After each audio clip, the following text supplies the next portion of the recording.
Empresários Sira aprecia o programa Apoio Empresa KIC no médio nebema que implementa o CCCITL.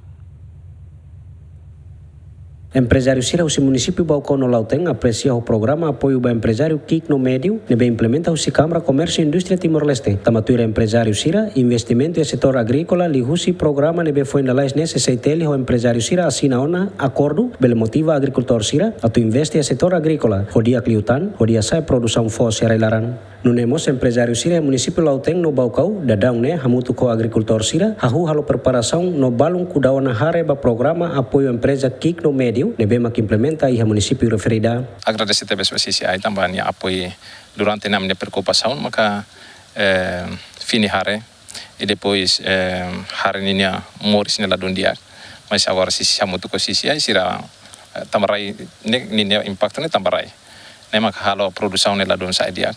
Anta foi dada hamutu ko CCI apoio ami ho pupuk.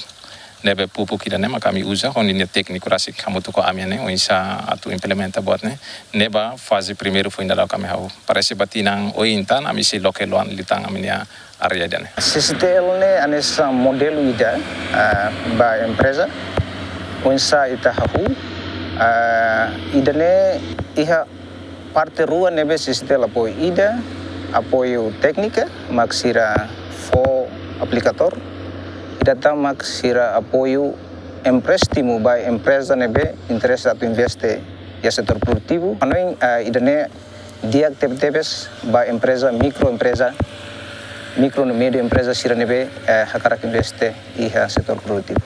Kami kakara agradece ba CCTL tamba negociação ou serviço si empresa local sira nebe etang apoio si CCTL ne ami foi pela primeira vez.